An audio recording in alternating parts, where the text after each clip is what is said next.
दोस्तों, अगर आपके जीवन में कर्ज का बोझ बहुत अधिक बढ़ चुका है और आप चुका नहीं पा रहे हैं, ब्याज भी नहीं दे पा रहे हैं, तो उसके लिए शास्त्रों में कुछ उपाय बताए गए हैं। वही उपाय आज मैं आपके साथ शेयर करूंगी। तो चलिए वीडियो शुरू करते हैं।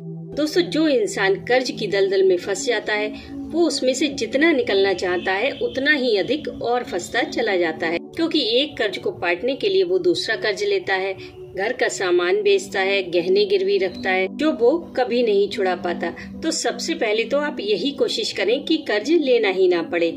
आपकी चादर जितनी बड़ी हो आप उतने ही पैर फैलाएं, क्योंकि कर्ज की स्थिति ऐसी होती है कि कई बार तो लोग खुद ही लौटाना नहीं चाहते। उसमें आप कोई भी उपाय क्यों न कर ले, काम नहीं करेगा, क्योंकि कर्ज से मुक्ति का अपना कोई उपाय नहीं होता। सारे उपाय जो भी आप करेंगे वो बस आपकी इनकम के सोर्स को बढ़ाएंगे, और जब आपकी इनकम बढ़ेगी तभी तो आप अपना कर्ज चुका पाएंगे। लेकिन यदि आपके अंदर कर्ज को चुकाने की नीयत नहीं है, ईमानदारी नहीं है, तो ये उपाय काम नहीं करेंगे। तो सबसे पहले तो आप ईमानदार रहिए कि आपको कर्ज चुकाना ही चुकाना है। तो अगर आप कर्ज चुकाने में असमर्थ है तो ये उपाय जरूर ट्राई करिए, ये 100% काम करते हैं। पहला उपाय आपको मंगलवार को करना है। आप एक नारियल लें, उस पर सिंदूर और चमेली के तेल से स्वास्तिक बनाएं, उसकी पूजा करें, धूप दीप दिखाएं, फिर हनुमान चालीसा का पाठ करें और फिर नारियल के ऊपर गुड़ चना प्रसाद स्वरूप अर्पित करें। फिर शाम के समय नारियल को हनुमान जी के चरणों में जाकर चढ़ा दें किसी भी मंदिर में। ऐसा कम से कम आप 7 मंगलवार करें। अगर आप पूरी श्रद्धा और विश्वास से करेंगे तो यकीन मानिए 2 मंगलवार के बाद ही आपको कर्ज चुकाने के रास्ते दिखाई देंगे। दूसरा उपाय आपको शनिवार के दिन करना है।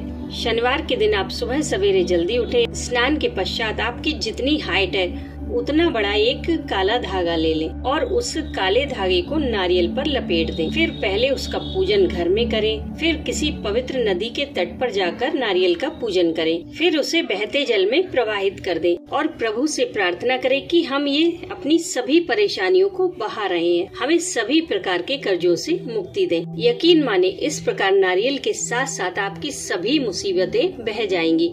याद रखें, ये काम आपको शनिवार के दिन करना है और किसी पवित्र नदी में ही नारियल को प्रवाहित करना है और बहाते समय अपने इष्ट देव से जितना हो सके आपको प्रार्थना करनी है। तीसरा और सबसे जबरदस्त उपाय ये है कि इस उपाय को आप सोमवार वाले दिन करें।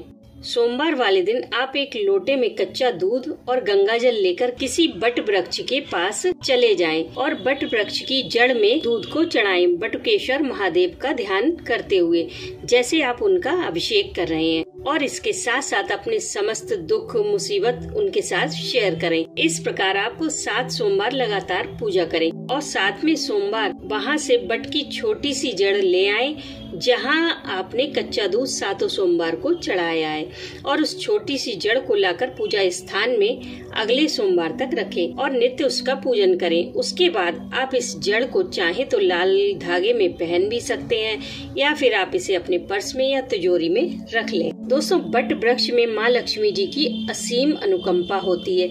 इसके नीचे कभी कभी आकर लक्ष्मी नारायण भी निवास करते हैं। आप देखेंगे वो जड़ भी धीरे धीरे बढ़ रही है बिना पानी के, और जो जो वो जड़ बढ़ेगी त्यों त्यों आपके घर पर माँ लक्ष्मी जी की कृपा होगी। और जब माँ लक्ष्मी जी की कृपा आपके घर पर हो गई तो फिर कर्ज चुकाने में आपको कोई मुश्किल नहीं आएगी। तो दोस्तों, शास्त्रों में वर्णित ये उपाय बड़े ही चमत्कारी हैं, कोई खर्चा भी नहीं है।